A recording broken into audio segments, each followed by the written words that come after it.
This is Wildcat Country. It's only right. The ball's in his hands. A milestone victory for Arizona.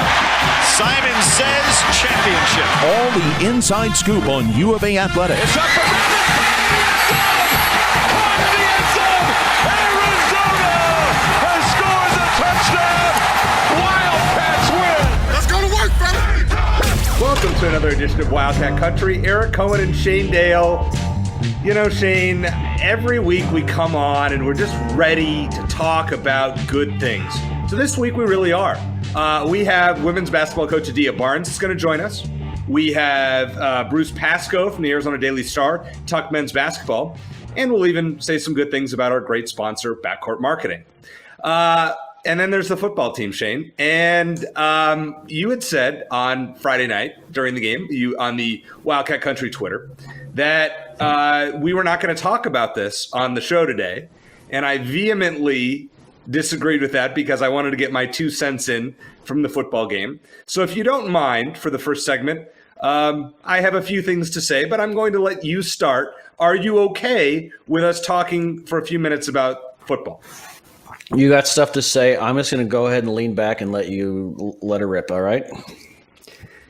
It is so frustrating to watch a team dominate a game for 3 quarters and utterly melt down in the 4th quarter.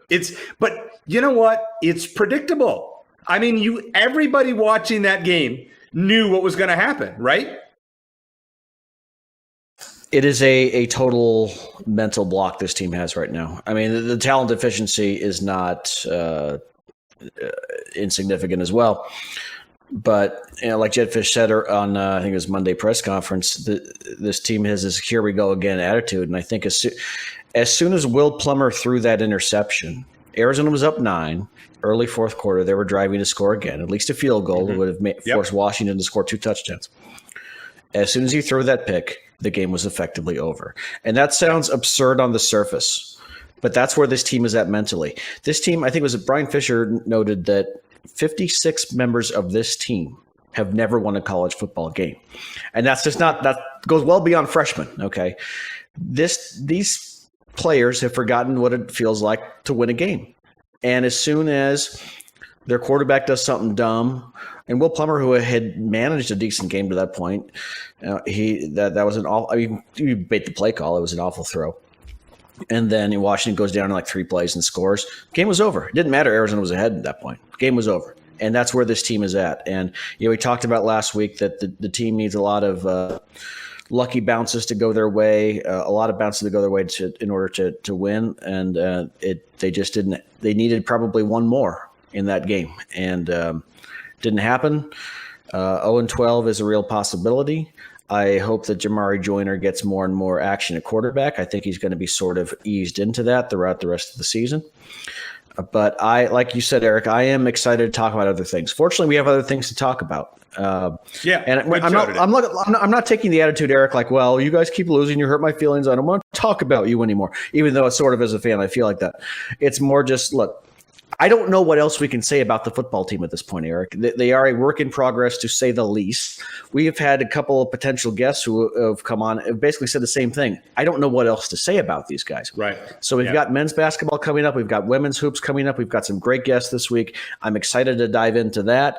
And as far as the football team, we're just going to have to wait and continue to have that losing streak be that albatross hung around our necks for this year and maybe going into next year. So Friday night, I took the approach of positive vibes. Okay, so I want to take away some positives from what I saw the other day. The defense played pretty well for 3 quarters, and played very well for 3 quarters. Actually, we're shutting out Washington at halftime, and Jamari Joyner brought a spark to the offense, which was absolutely necessary. You know, it was. He brought a dynamic that we hadn't seen. Now, watching Will Plummer and the game plan that is called for him is painful. I've seen high school football game plans with more creativity, with a lot more creativity. I'm almost wondering why Jed Fish does not go to a spread offense. I know he's a pro-style guy. At some point, Will Plummer is not a pro-style quarterback. Give the guy a chance to thrive. Get him out of the pocket. I mean, Noah Fafita is a good spread quarterback. Now, I'm sure he could play in a pro-style system. But, Jed, you need to tailor your offense. You did for Jamari. Let's see you open it up against USC. You're going to get blown out probably. I mean, listen, last week I said 27-0 Washington. I was wrong. I was glad to be wrong. You're probably going to get run by USC, who's been dreadful at home. So you might as well try something and see what works, right? I thought the game plan for Will Plummer was probably what it needed to be. Real simple. You throw in some misdirection in there, sprinkle in some Jamari Joyner. And you count on your defense to keep you in the game. And that's what happened for 3+ quarters. And you just hope and pray that Will Plummer doesn't do something devastating. And he couldn't do it. He almost did it. I think I tweeted after the third quarter, let's see if this team can forget how to lose for 15 more minutes. Didn't happen. And it's frustrating, I think, especially because this team has been in a lot of games. They haven't been blown out very much. They were close against BYU. They were close against UCLA. They were close against Oregon for 3 quarters. They were close against Colorado until the third quarter into that block punt. They were close until Washington. I'm not saying that they're better than their record because they're not. I'm just saying that they're not that far off, and that's why it's so frustrating that this losing streak is continuing, because you hope, okay, in the meantime, we get it. It's a work in progress. It's going to take a while to turn the ship around. We all knew that. In the meantime, if you could win a damn game and get this losing streak off of us and keep and get rid of the laughing stock of the country moniker, which is what it is right now, unfortunately. And it's going to go to 20 games and likely more than that. That's all we want, I think, in the meantime. Is, okay, let's just get rid of that. Let's get rid of the losing streak. We'll find a way to win a game, and then we'll go back to lowering our expectations. But I think that kind of loss that happened against Washington on Saturday. I mean, I can't imagine how devastating it was for the players, because it was devastating for us. To me, like a 30-0 loss, as hopeless as that sounds, would have been less painful in terms of getting the hopes and expectations of fans back to where they were. Full transparency, because you guys listen to the podcast, and most weeks, every week, I hope. I'll just give you a little inside story. So Shane and I were texting during the game. I'm out at Arizona Stadium, and Shane's obviously here in the Phoenix area, and he says, "Hey, things are looking good. We should consider doing a post-game show if Arizona wins, because we have never done a post-game show after a Wildcat victory, football or basketball." Still haven't. Correct. And I said, you know what? That's a great idea. Let's do that. We will find a way for me to dial in. I'm not sure how, but we will find a way. And, I don't want to call it a jinx on either of our parts, but I was feeling pretty good. I was buying into the positive vibes that I was spreading on Twitter. And then in the middle of the fourth quarter, Washington took the lead. And I said, Shane, I don't think we're going to be doing a show tonight. And he said, nope, I put my stuff away already. And that was before Arizona got the ball after Washington scored the go-ahead touchdown. They were still ahead when we had that conversation, but we knew where it was headed. And it's not just pessimism. I mean, that's part of it, but it's also, we just know how the story ends. We know what this team is made of or what they're not made of. And again, the mental block of how are we going to find a way to lose, which to me has always been prevalent in Arizona Stadium. But right now it's just off the charts. And so I think that, yes, we were being pessimistic fans, but we were also being realistic. And then, I held up for as long as I could, Eric, getting the equipment out for the post game. I thought, I don't want to get ready. I don't want to get my hopes up. At the end of the third quarter, I said, fine, I'll get the stuff out because it's responsible to be prepared, right? Well, you know what? I'm never going to be prepared again. So what do you think about that? Well, if maybe some things happen on Saturday that are really good, Shane and I will come on the air after and do a live postgame show. And if not, we will do quite a few for basketball, because we expect these teams, men's and women's, to be very good. So let me set up the upcoming guests that we have on the show today. We have Adia Barnes, who is the coach of the women's basketball team, who, as you might remember, took Arizona to the national championship game and one shot away from a national championship in Arizona's first time in the NCAA tournament in, I don't know what, almost 17 years, Shane? Is that what it was? Something like that? I think it was since 05, so it would have been 16 years, yeah. Okay. Yeah. All right. So really impressive what Adia's done. I mean, she's probably the most popular coach on campus. Let's be honest. So looking forward to having her on. And then we're going to have Bruce Pascoe, who is the ace reporter from the Arizona Daily Star, to talk men's basketball. So we're talking positivity here on Wildcat Country, and then we'll do our football picks in the last segment. So without further ado, let's bring on the great Adia Barnes here on Wildcat Country, powered by Backcourt Marketing. Shane, it's so exciting to welcome, my favorite coach on campus. What she did last year was the stuff of a miracle worker, taking a team that was very good, but taking them to one shot away from the national championship, and brought us so many thrills along the way. Coach Adia Barnes of the women's basketball team joining us here for the third time on Wildcat Country. Coach, really glad to have you. Just so proud once again of last year's team and really excited for this year's team. But what stands out to me when I see the disrespect in the preseason media polls, and I know they are what they are. Everybody has a preseason opinion. They mean nothing. When you see that, do you pay attention to that and use that as a motivational tool, or do you say, okay, this means nothing, so be it? It really means nothing, because ever since I took this job at Arizona, every single year, except for last year, we were chosen lower than we finished. So when I first got here, we were chosen like 12th, and then we were chosen 10th, but we finished, 8th. Every year we finished higher, except for last year, we were chosen second, and then we were second, but us and Stanford in the championship game. So I don't put a lot of stock into it. I think it's just we already have a chip. It does, make that chip a little bigger. But it's really so insignificant. And last year, I think we started off barely, maybe around 18 or something, and then we just kind of moved our way up. And I have to remember that at Washington, we finished 5th in the Pac-12, and we went to the Final Four. So it's kind of, our league is so good, it doesn't matter. But do I think we're better than 5th? Absolutely. Like Eric said, thanks again for joining us. Eric likes to talk up all of our guests, but he really does say that about you, being his favorite coach, even when you're not here. So thank you. You're about to go from a season with no fans to a season with a lot more fans at each home game than you had 2 years ago. And I know you touched upon this at your press conference earlier, but just how much is this team looking forward to that massive amount of support you're about to receive at McHale Center? So much. We are looking forward and have been counting down the days. Well, for a couple things, and it's funny, I didn't even think about it until the press conference. We didn't have a full non-conference last year. So we had less preparation, less games. So I think that's why you saw sloppy play in the beginning of the Pac-12. But our players are so happy. It was very hard playing with cutouts that don't talk, obviously. I hope we never see those again. No, and it was more annoying.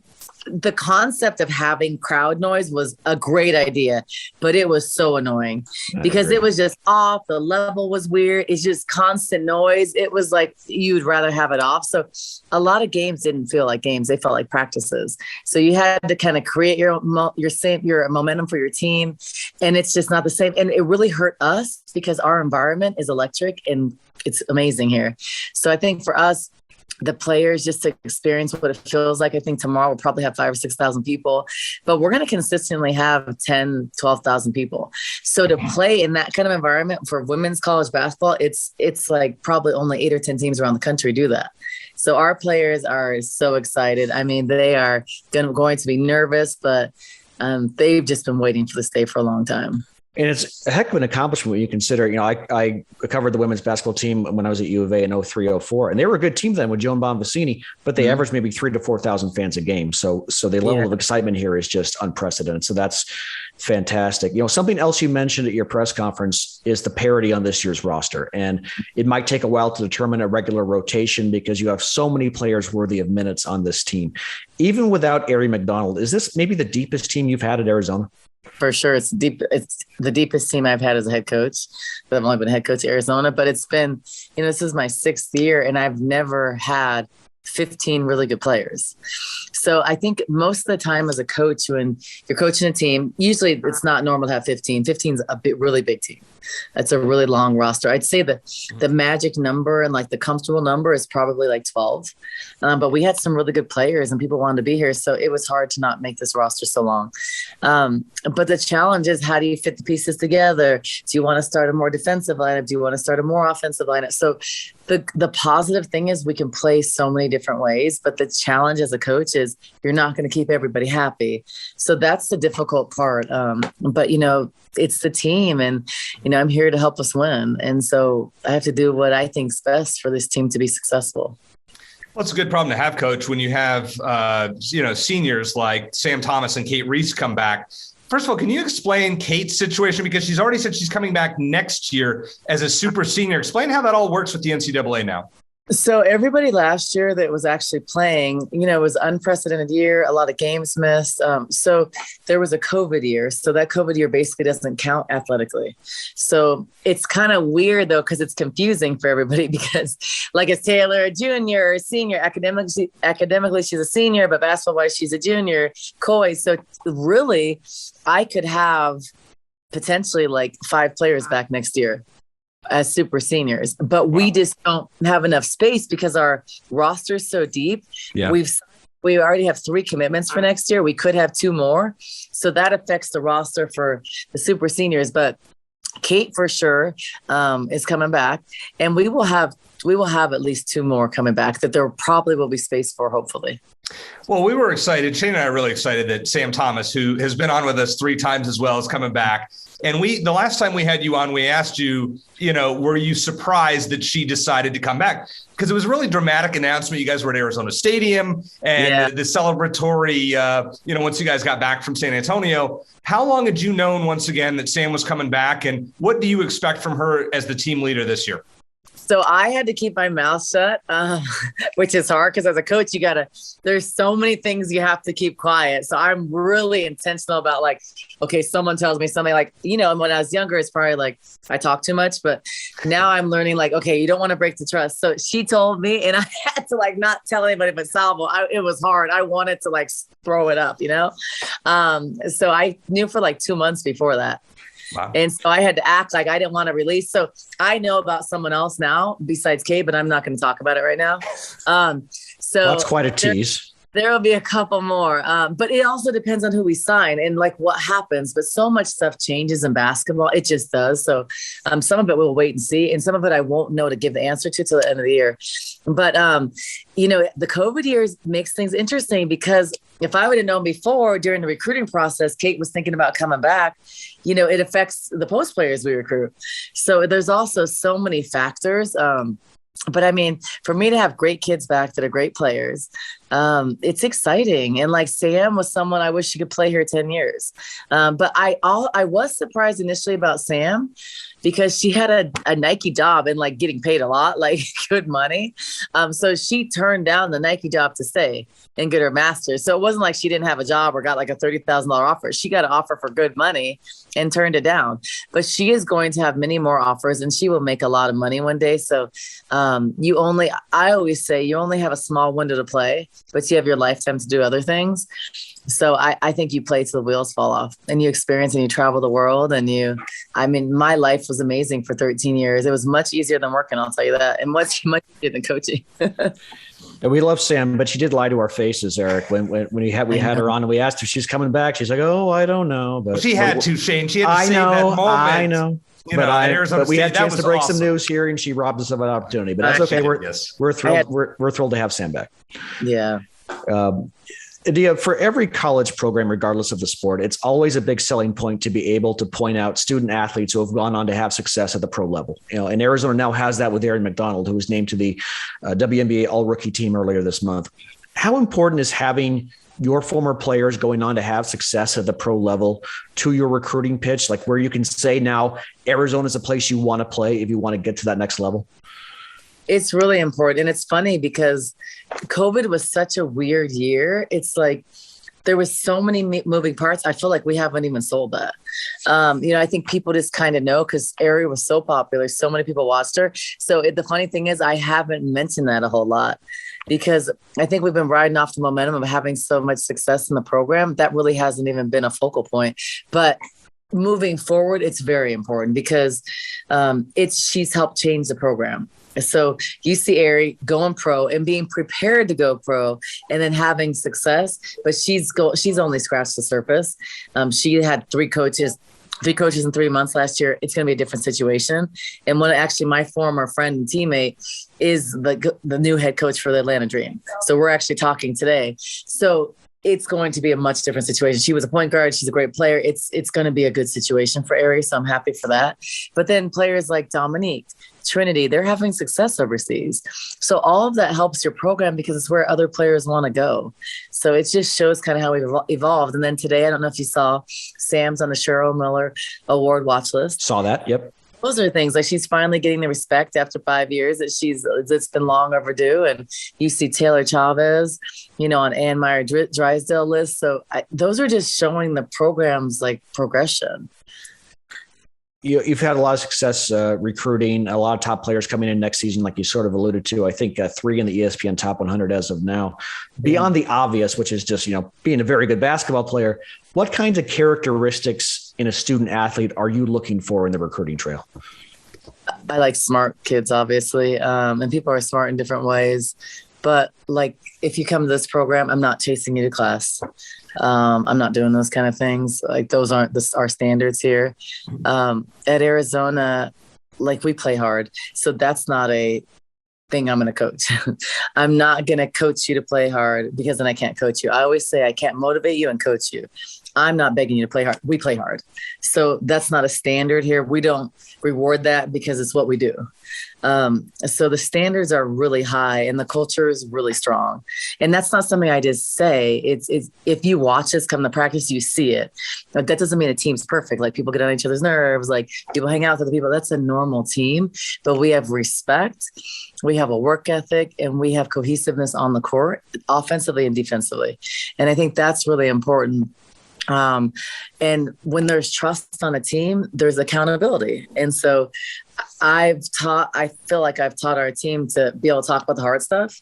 And that may be, Sam, you're not in the best shape you need to be. You're not working how we expect you to. This is what we need from you. And those are things we couldn't do a couple of years ago.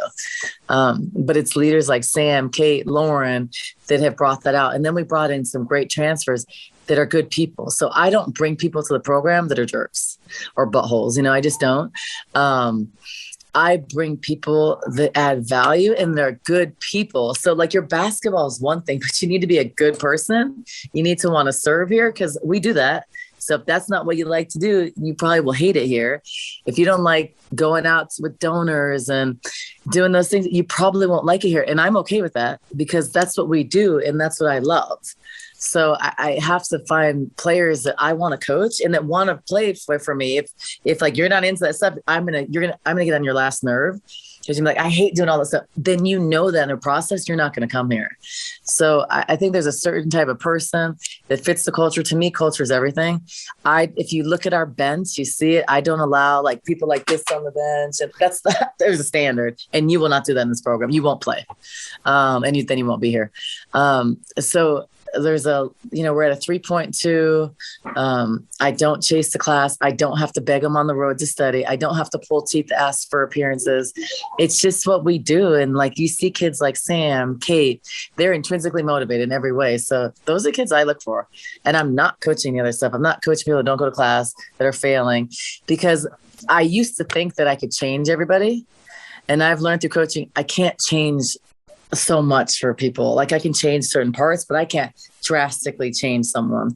And so instead of me chasing the kid that's barely going to class and just not following the rules, I would rather coach the Sam Thomases that I'm helping her become a, All-American or do all these things and I'm spending my time on someone who's really doing great things versus like getting my energy sucked, I asked you this. Yeah. I mean, and you can see that from the reactions of your players on the bench. And I asked you this 6 months ago, but I'm going to ask it again now about your famous reaction that was caught on camera. I loved it. And I think, the majority of people, everybody that I talked to that's a Wildcat fan absolutely loved it. What has been the reaction just from on the recruiting trail and just, obviously you were doing some coaching, with the Olympic team or advanced teams outside of college along along the way. I mean, you probably got so much positive reaction just to that particular moment, right? I did, but like, as a mom and a woman and a professional, part of me was a little embarrassed. I wasn't sad about what I said or did at all. If you watch me coach, I don't cuss my players. I'm not negative. I am like the most positive, and I'm constructive and brutally honest, but I'm not rude. I'm not like, oh, what the hell are you doing? Like, I just don't do that. So if you actually looked at that tape and you looked at what I said, and what I said to the team, I said, look around here in the circle. And I knew I was going to tell them that. So I was like, come closer. But I didn't know the spider cam was up there. I said, we believed in each other. We believed in everything we could do. I said, no one believed in us but us. I don't know what else I said. And then I said, so F everybody didn't believe in us. Let's go. Because you know what? And they were like, what? We're going to the championship. It's like, and then they all started chanting. But it was like a moment. I don't care what people thought about that. If you don't like me because of that, okay. You don't have to like me. But I feel like, if you're a parent that doesn't cuss, the passion you saw and the belief that I believed in our kids and no one else did, you would want your kid to come here because I cared. I was like, I loved on us. No one in the world thought we were going to do what we did. No one. And it's like we did, and we weren't the best team. So we fought so I didn't care. I was not going to apologize for it. I did sometimes feel embarrassed because people were saying this coach wouldn't have done that, this coach. And I was like, probably not. And then they were like, I would never send my daughter there. And my response was kind of thinking to myself, well, I probably wouldn't coach your daughter if she didn't get that. Like, you know what I mean? So it's kind of like, I didn't say that, but I wanted to tweet that. I had to get off Twitter because 90% was positive, 10% was bad. But the 10%, some of it I took to heart because I got some nasty letters and stuff. And it made me feel bad because that wasn't my intention, was to be unprofessional, or it wasn't at the camera. It was to tell my team. So that was a little bit hard just as a woman, a professional mom. I don't want my son seeing me do that. Twitter's a joke. Yeah, Twitter's bad. Come on. Yeah. So I was like, but I feel like male coaches cuss every second. And MFU. And I don't do that if you watch me coach. So probably people that don't know me think I'm crazy or something, but it was crazy that it was like a meme and stuff. I was looking oh my gosh, I didn't know it was people paid attention that much, to be honest. Well, but in the fact that you rarely ever do something like that probably made it a bigger deal to your players when you did, right? Yeah, I mean, I don't do that. I don't say that. I don't. And first of all, the way I flip off, I don't use my finger. First of all, I'm not going to flip someone off when I'm driving. So I just did it to the side. It wasn't even the proper way, but I was just kind of it was an emotion, So I didn't do it properly. But it's funny because all my former WNBA teammates, they all tweeted, that's totally her, because I used to do it like that, buzz off, they were surprised. But I'm always I care about my team. I will. But it wasn't at NCAA, it wasn't at UConn, nothing like that. It was just saying no one in the world. I mean, we were left out of videos, no one gets respect, and they never do. And that's fine. But I'm fine with that. Yeah. I don't mind.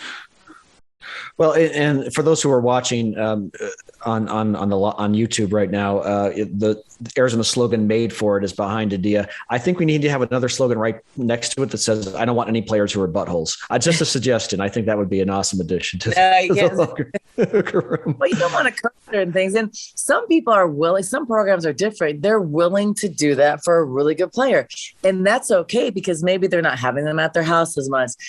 Some coaches aren't as in tuned, or they don't want to be. I don't coach like that. So it's you're around my kids travel, you're at my house.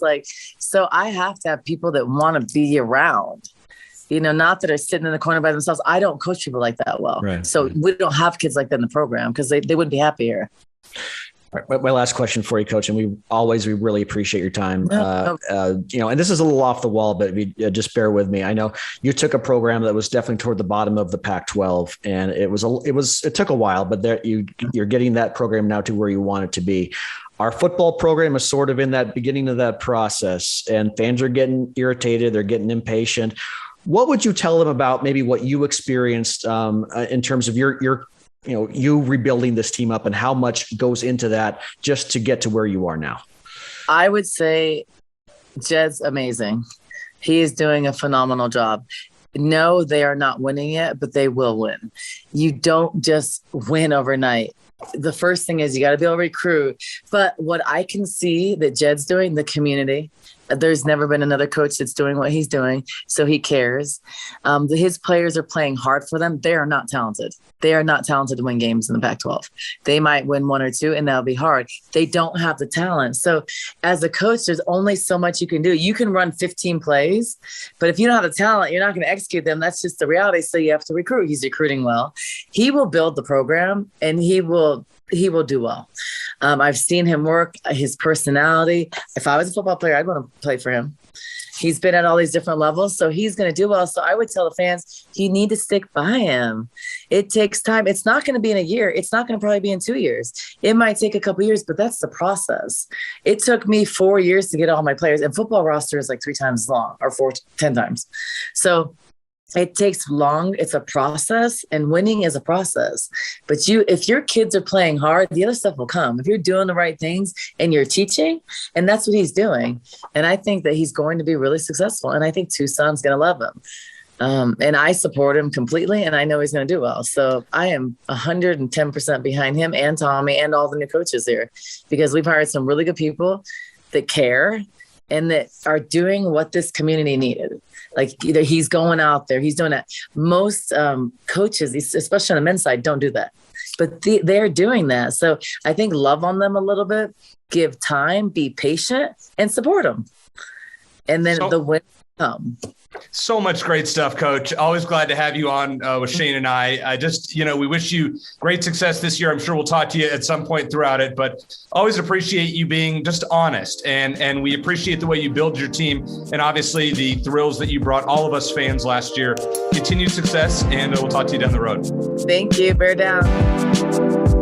Shane, very glad to have on for the first time Bruce Pascoe, who is the ace basketball reporter for the Arizona Daily Star. You can also check him out on the Wildcaster podcast. We are very glad to have him on. Bruce, nice to talk to you. And I guess my first question would be, it's a different atmosphere with Tommy Lloyd. How much do you notice from your point of view, how much more access you have now than you did under Sean Miller in those last few years? Well, thanks for having me. And first, it's really early to tell because we haven't really started the season yet, but certainly the early signs have been pretty good. I don't think it's necessarily a wide open door. I don't think any head coach does that hardly these days, because with the internet and all that, the way things people, so with Twitter and the way people can misconstrue something, you want to have some element of closed doors, but so it's tough to tell day to day, but it's been a little bit better so far. And certainly the personalities are, they're all very nice people, appear to be. I mean, there's, the guys on the team as well as the staff. Usually there's, a jerk here or there, and I haven't seen it. I mean, that said, it is October, and guys can, attitudes can change when you get into the season and things aren't going well, and there's only so many minutes to go around, and all that. But I mean, based on, from what I've heard about people like Tommy Lloyd in the past, and from what I've seen firsthand, it's, a pretty relaxed, serious on the court, but kind of relaxed as far as, dealing with us and not maybe a little bit less, tension in the air. And again, I say that partly because part of that was the NCAA situation that's followed this program around for 4 years. And now you have a staff that didn't have anything to do with that. They're basically, tasked with just kind of shepherding the program out. So it's, naturally it's going to be a little bit easier. But that said, I think the people around it are, appear to be pretty good people. And, I'm looking forward to that. I think it'll be a fun year as far as that goes. Yeah, we haven't had Tommy Lloyd on, but we've had Jack Murphy and TJ Benson and Steve Robinson. They all just seem like genuinely good guys on being fantastic coaches. So that's hopefully that's a step in the right direction. And I say that too, just not only like you and talking to them, but just also asking other people about them. You can usually tell when the way people speak about it. So it always comes with guys like Steve and Tommy. It always comes back to how they treat people, and they're good people down to earth. It's not so much that, they're a good coach or whatever. You hear a lot of stuff about who they are, and that's different. Yeah, I know I'm sure you got to know Sean Miller, and even with limited access, in a way that a lot of people didn't. A lot of fans certainly didn't, and your job was sort of being a thorn in his side by asking questions that needed to be asked that a lot of other people didn't ask. Now that you've had a little time to reflect, what will you remember most about Sean Miller during his time in Tucson? Well, I mean, I think he's, a pretty good coach in a lot of ways. I think, I think the thing that I guess, as a reporter that kind of stands out is just that he's a very private person, and sort of the program took on that persona, and everything was sort of a closely guarded secret. It's not that he was a bad guy, or, certainly he got mad at me, some things I wrote that he didn't agree with or whatever over the years. But for the most part, when he was approachable, he was pretty honest and told you what was going on. It was just very, very intense all the time. And, that can be good and bad, because sometimes you really got a sense for what he was really feeling, and that portrayed well. And I think, that came across in our stories, and, all kinds of media coverage, and people could really tell what's going on with this team and feel, every ounce of emotion. So I think, the bottom line is, Shane, it was just, and you saw so much of it yourself, just, it was super intense. And then, but, a lot of highs. I mean, he elevated the recruiting. I don't think, those years of between 2012 and 2015, 2016, he recruited classes. I think it was 6-7 years in a row. He had a top 10 class, and that's something Lute Olson didn't even do. And, say what you want about the program, but I mean, the talent level was higher than it's probably ever been.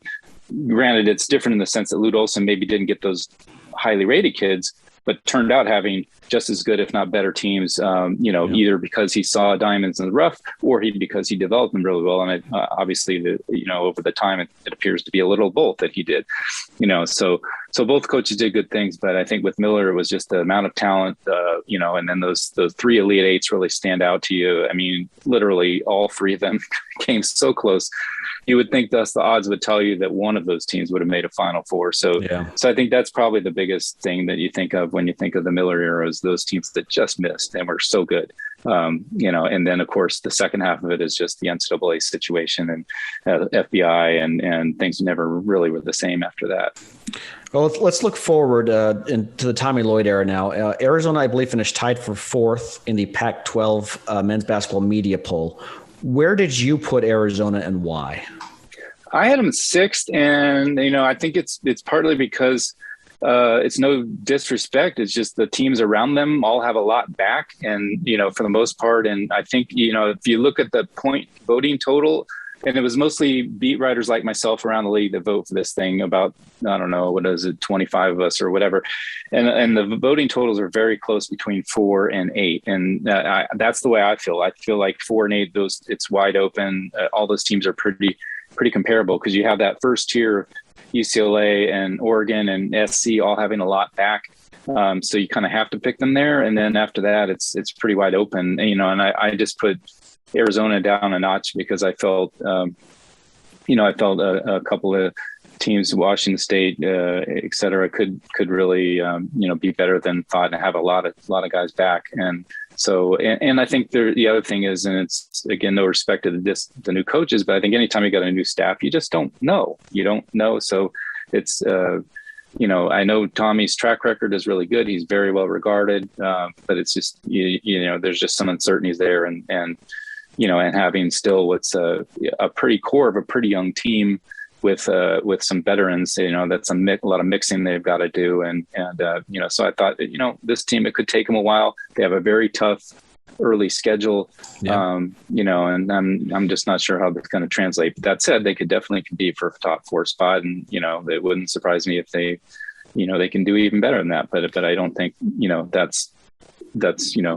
don't think that's super likely that they'd be in the top 2, at least at this point. All right. So what is a realistic ceiling for Arizona? And what is what's a realistic ceiling in your opinion for the Wildcats this season? Are we talking Sweet 16? Or are we talking, hey, make the tournament, we should all be happy? Yeah, I think, it's college basketball. Anything can happen.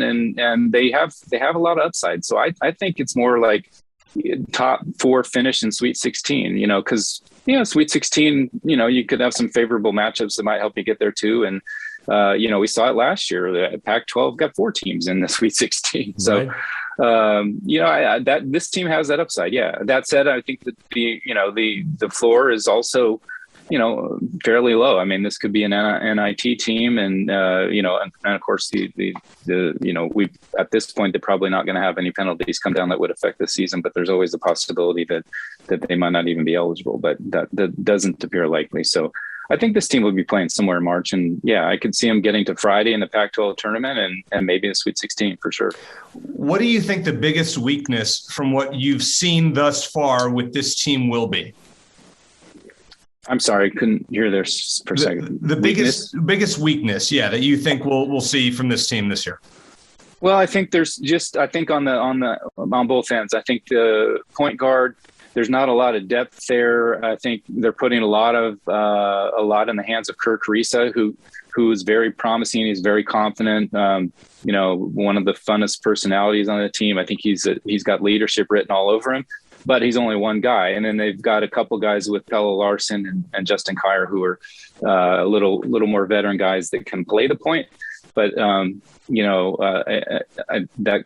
could be a little bit of an issue. That said, a lot of guys on the team can handle the ball, and the way they play in their system, I don't think it's going to be that critical. But maybe there's a little bit of a question there. And compared to, like, say, a year ago when you had James Akinjo, who was a proven point guard, came in and had the ball in his hands 36 minutes a game, and it's just going to be a different deal there. And the other thing is just up front, I think they've got three really intriguing guys, but if they do play with two traditional bigs, and I don't know that they will that much, but they've really only got three guys there with Umar Ballo and Tristan Koloko and the list. So, there's a little bit of lack of depth up there as well. And I think, I'm not sure how many minutes a guy like Ballo can play. He's a big guy, and, he's got a tremendous upside, but, he might only be an 8-10 minutes a game guy, and Koloko maybe 20, 22, 23. And, I don't know how much Tubelis can handle, but I think if they want to go big, I guess is what I'm saying. If they want to go big, there's not a lot of depth there either up front. On the flip side of things, Bruce, everyone's talking about Tubelis and Matherin, and for good reason. They could both certainly be first team all Pac-12 guys. Talk about someone who maybe is under the radar, maybe someone coming off the bench who you think might be a bigger role player on this team than it currently looks like they would be. Well, I think Kim Aiken kind of jumps out at me like that because he's kind of that hybrid combo forward that they don't really have, or they didn't really have last year. And he's also he's an older player. He's a super senior. He's a smart guy. He's really, likable. I think, and he's actually, as he showed in the Red Blue game, and we'll see if it holds up, he's actually, might be a pretty good shooter too. And just to have that 6'7" guy who can shoot threes or play a guard of four. I mean, that's the kind of player you see at Oregon that drives Arizona nuts every year. And, he was an all Big Sky player last year. He was their defensive player of the year.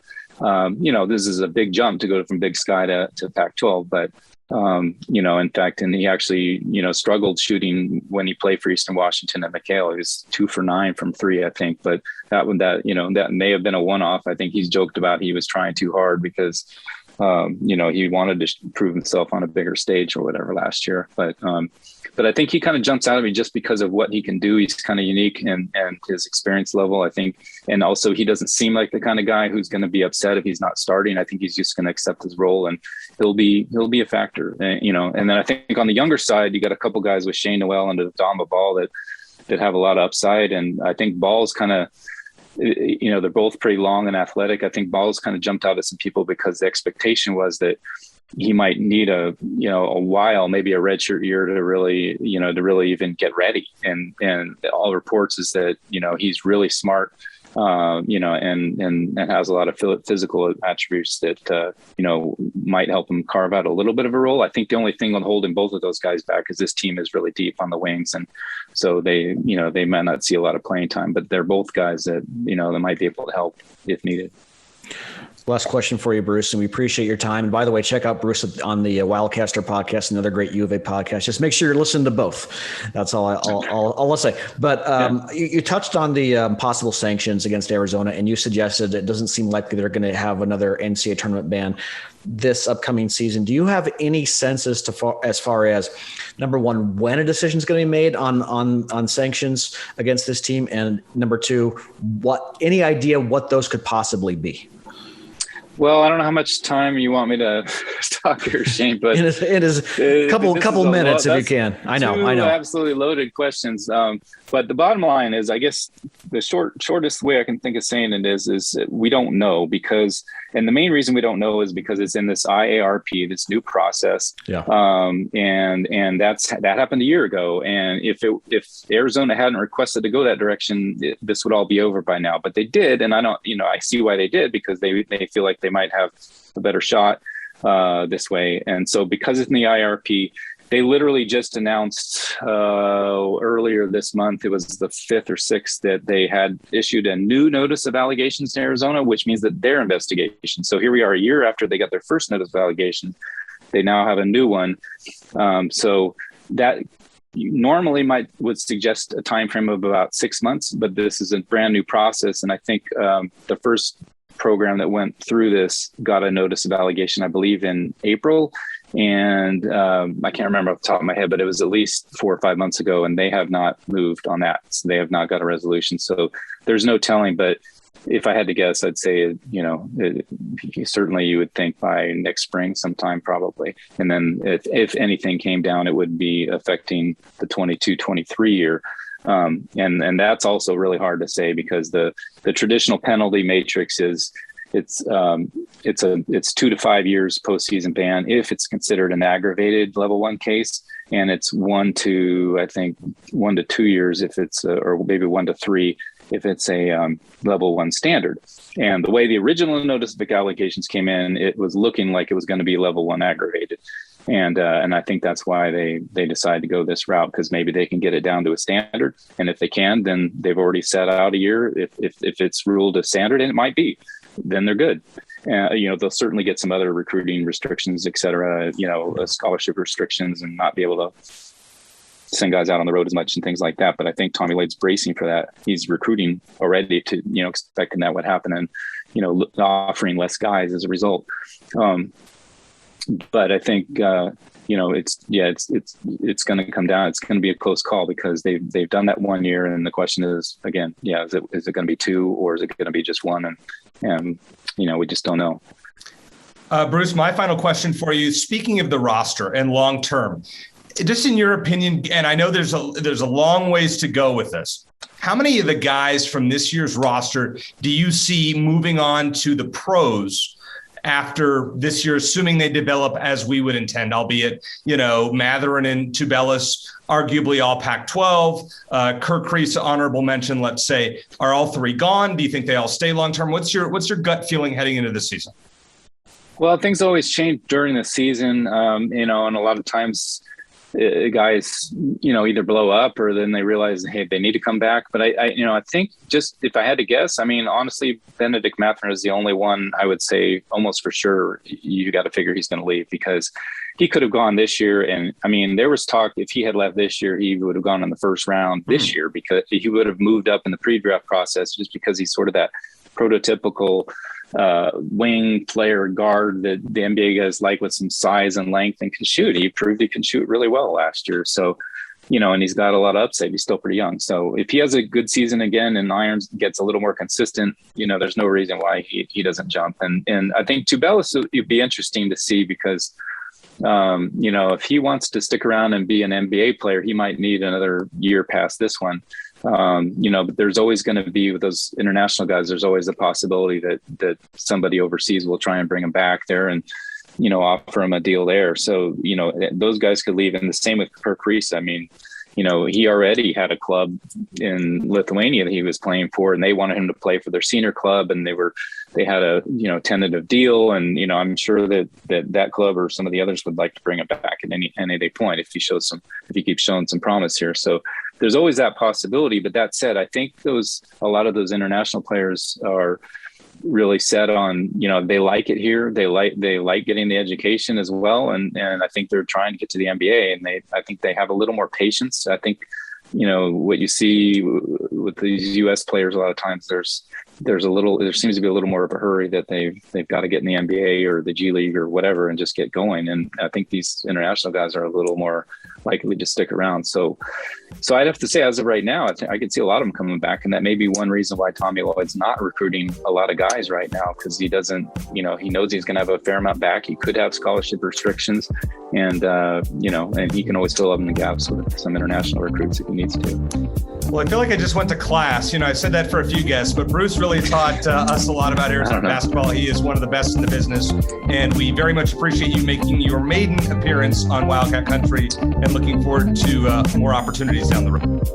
I want to read you a message from Josette, a small business owner in Scottsdale. Josette says, Backcourt Marketing created a social media strategy for all of my gyms. They post engaging content every day and have really brought up the analytics on all of my pages. We meet to go over marketing ideas every month, and I really appreciate their personalized approach. That, in a nutshell, is the kind of return on your investment that you can expect when you trust Backcourt Marketing to fulfill your company's social media needs. This is a company that helps businesses reach their target audience online and build a brand that will crush the competition. They're a dedicated, knowledgeable team of brand advocates, designers, and creative writers who will help take your business to the next level. Make sure to get your business noticed. Call 480-744-6173. That's 480-744-6173. Or email team, TEAM, at backcourtmarketing.com to get started. And remember, Backcourt Marketing is the marketing agency for those who love competition. Want to thank Adia Barnes, who is awesome, and of course our friend Bruce Pascoe. And since he was the most recent guest, let us briefly discuss Shane. Interesting that he said he voted Arizona 6th in the conference, and both you and I, surprisingly, are more optimistic than he is. Well, and he knows the team better than we do, so I think it's reasonable. And like he said, Arizona could finish anywhere in as high as maybe like number 2 or 3, somewhere in the top 4, or even lower than that. And I agree. I think the range is very broad for this team, and we don't know what we have, and especially when you throw in a different style with Tommy Lloyd. I think there's a team that's definitely going to be better by the end of the season than at the beginning. I think there could be some issues as far as guys, if they're filling out their roles, filling out the new coaching style for the guys who were here last season. So I wouldn't be surprised if they didn't get off to a great start and we're thinking, no, this wasn't a tournament team. But around Pac-12 play, they start turning it around to the point where maybe they're, especially because they're getting tested early in the season as well. I really like that they have the kind of schedule sort of like what Lute Olson had back in the day, where he had some tough teams, not quite that difficult, but some top 25 teams to face. And I think it's going to help mature this team. And I think that by Pac-12 time, this team is going to be better. So even if they don't do great in non-conference, I could see them certainly going. How many games are in the Pac-12 this year? Is it 20 they're doing? Or 20, because they played 2 in 20? December. And then 18 after that. Yeah, in January. Okay, so yeah. I think 12-8, 13-7 is definitely possible going into Pac-12 play, and I squarely picture them being on the in the NCAA tournament discussion pending eligibility, which, like Bruce said, sounds like they will be eligible at least for this coming season. Well, I am excited for basketball season, but Shane, I'm also excited for an awesome weekend of college football. We have a lot of games to go over. We'll go fairly quickly since there are a large amount of them. You are up 4 games on me after we pushed last week, both 4-2 records. You tried to take a win away from me before we started talking. You said I went 3-3. I went 4-2 in our all Pac-12 picks last week. You had to revise. So, and I was wrong. I said Arizona would be shut out, and I was incorrect. And the Wildcats cover the 17-point spread. So we'll talk about them last. Let's go through some of these non-conference games. Battle of the undefeateds in the Big Ten. College Game Day and Big Ten Saturday are both going to be in East Lansing, Michigan at Michigan State. Shane, where are you going with that one in the Battle of the undefeateds? I have unwisely been a Jim Harbaugh apologist for a while. I keep thinking that this might be the year they finally get to the college football playoff. I don't know if this is the year for Michigan. I do think they're going to get past a Michigan State team that really has yet to be tested this season. I actually am not that impressed with Michigan at all. I think Michigan is about to go flop at some point, and I think this is as good a week as any. Give me Michigan State as a home underdog to win the game outright. Next game, it's not a battle of ranked teams, but Iowa was once number 2. Then they had an inexcusable loss to Purdue, who then Wisconsin beat last week. Now Wisconsin is a 3.5-point favorite at home against Iowa. I'm taking the Hawkeyes to upset Wisconsin on the road. Just a gut feeling that they bounce back. I think they're too good to lose 2 in a row. You agree or disagree? Yeah, I don't get the line on that one, Erica. I thought this might be the year Iowa finally gets in the college football playoff, and then they went and laid that egg at home against Purdue. I do, however, think they'll get the job done on the road against Wisconsin. I think their defense will be too much for the Badgers to overcome.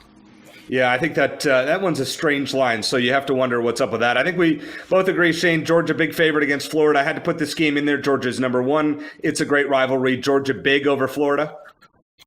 That's an interesting matchup. Florida nearly knocked off Alabama early in the season. I think Georgia wins. I wouldn't be surprised if this is their toughest game of the season and the Gators keep it close at least for 3 quarters. But yeah, I'm going with Georgia for sure. I think Florida's a mess right now, and Dan Mullen is going to be on the hot seat next year, which will be an interesting decision for Scott Strickland, who was his AD at Mississippi State as well.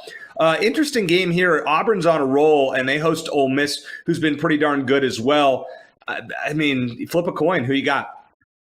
Yeah, I've got to stop taking road teams at some point, Eric. So, yeah, Auburn's coming off a bye. Bo Nix looked pretty good against Arkansas. I'm going to take the Tigers. I'm taking Ole Miss here on the road. Just a gut feeling. Ooh. Really like the way they're playing. And Matt Corral might be the leader in the clubhouse to win the Heisman. So Lane Kiffin makes college football fun, even when they lose. Penn State at Ohio State. 9 overtimes. The reason I put this game in there is because Penn State played a 9 overtime game against Illinois last week. Do you like the new overtime rule or hate it? I will be lying if I said I wasn't entertained. I think the better way to go is just get rid of the 2 point or get rid of the extra points completely. Just have each overtime go as they do it in the first 2, where you start from the 25-yard line, but you have to go for 2 every time. Just get rid of the PATs. That's how I would do it. I understand you want to avoid injuries, but I feel like the 2-point thing after the second overtime is a little too much like the shootout skills contest in the NHL. But again, I was entertained and it was fun to see the upset. As far as this game, yeah, I think Penn State's going to come out swinging after being embarrassed at home by Illinois. I don't think it's going to be enough against Ohio State. The Buckeyes have really figured things out on offense since losing that game to Oregon. I think they'll edge out Penn State at home.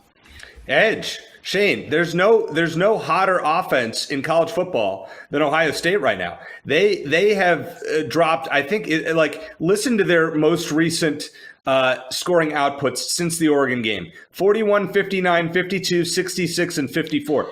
So I don't even think Arizona has 110 points on the season, and that's what Ohio State has scored in their last 2 games combined. Just a gut feeling. I think Ohio State puts up a big number and routes Penn State. I had to throw this last non-conference, non-Pac-12 game in there. San Diego State is undefeated, yet they don't really have a home stadium, and they're hosting Fresno State, who you might remember several weeks ago beat UCLA. I mean, it's kind of a neutral site game because it's kind of in between San Diego and Fresno. I like the Aztecs to remain undefeated. I can't believe they're only number 21. Where are you going with this one? Yeah, I think this is the week the Aztecs' luck runs out. They're a good team for sure, legit top 25, but they've survived 2 overtime games. They barely got past the Air Force last week. I think they come down to earth a bit. I think Fresno State pulls it off. I don't really have much to say about Oregon and Colorado other than Colorado showed who they really were last week, and Oregon had a nice win against UCLA. Oregon big. Oregon likes to play to the level of its competition, so this game probably be closer than it should be, but there's no way I'm going to go with the Buffs in Eugene, especially after the way they played Cal last weekend. Well, Cal bounced back against Colorado last week and looked good. And Cal, and Cal travels to Tucson for a noon game next week for homecoming. Oregon State pulled the shocker. I thought Utah was the lock of the weekend. And of course, Oregon State wins just because I said, Utah was a lock. I'm kind of torn on this one. Shane, talk me one way or the other. I think the Beavers are legit. They have one of the most balanced offensive attacks in the Pac-12 between Chance Nolan and BJ Baylor. So, yeah, I'm going to take them to win and yet another road pick for me just because I don't buy Cal, even though they beat a very bad Colorado team, which I know beat a very bad Arizona team 2 weeks earlier. But I'm going with Oregon State. I am as well. You talked me into it. I just don't think Cal's that good. And I think if Cal's probably, I think we all can agree, Cal's probably Arizona's best chance to win this year. And I think if the Wildcats were to pull that game off for homecoming, Justin Wilcox, as much as I like him as a head coach, has to be on the hot seat. Just saying that.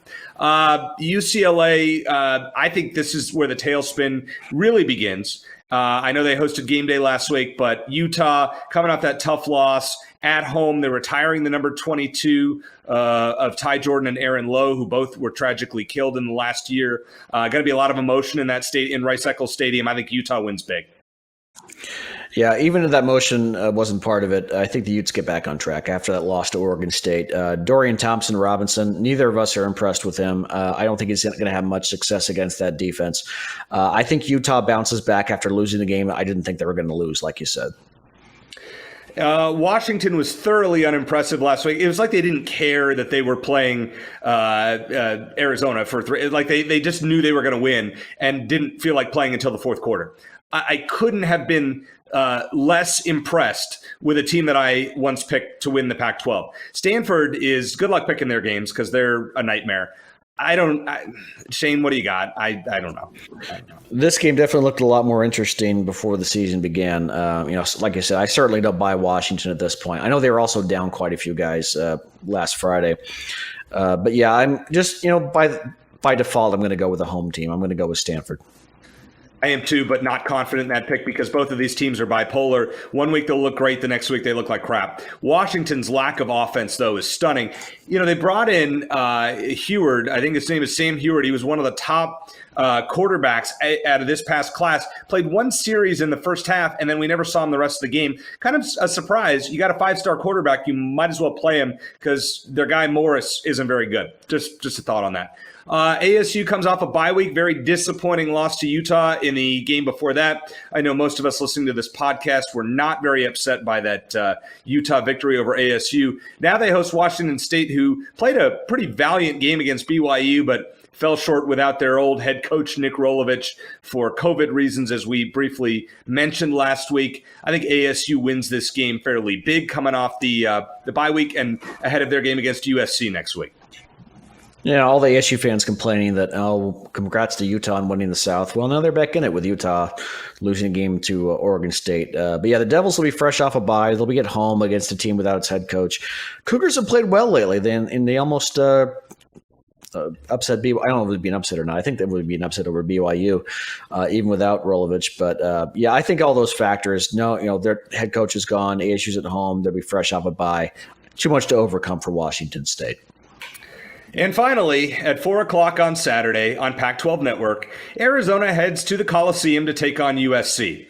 For those of you with a good memory, the Wildcats have not beaten the Trojans since 2012, whereas I had mentioned when we were talking to Matt Scott the other week that Arizona then made T-shirts in their bookstore selling the next week, "Hey, we beat USC." Well, if Arizona wins this game on Saturday, I think they can hold off on the T-shirts because I don't think they would sell that well. USC is not very good. And by the way, I don't think USC has done very well at home. Every time I pick them, they've lost. I think Oregon State, Stanford was a loss. And I think there was another team that I can't think of that they have not fared so well against. They are definitely in danger of missing a bowl game. Shane, I assume you're going to pick the Trojans. How bad do you think this one's going to be? Well, the bottom line for me is, despite USC's home struggles, I can't imagine Keaton Slovis and USC won't manage at least 20 points against Arizona. And Arizona hasn't managed 20 points since I don't know how long. So I think USC wins comfortably as we likely continue to gravitate toward Jamari Joyner gradually getting more snaps, maybe taking over that starting quarterback spot from Will Plummer. The way Arizona's played, they'll probably tease us for a half, maybe 3 quarters, but I can't imagine USC won't find a way to outscore Arizona at home.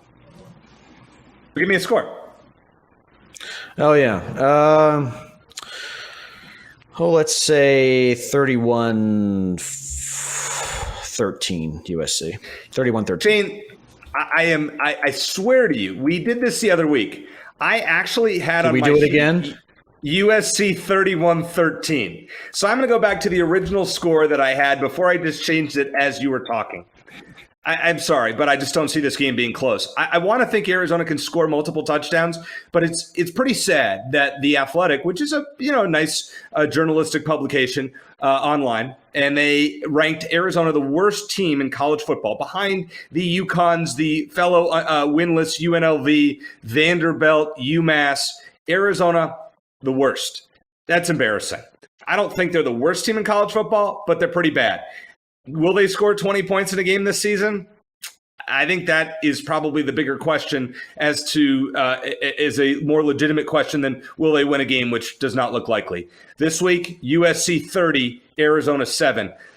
Gonna be another rough one, guys. But if Arizona wins this game, Shane and I will be, or is even competitive in the game, Shane and I will do a post-game show. It's not worth doing a post-game show if we're going to watch, if we're all going to talk about the same negative stuff every week, right?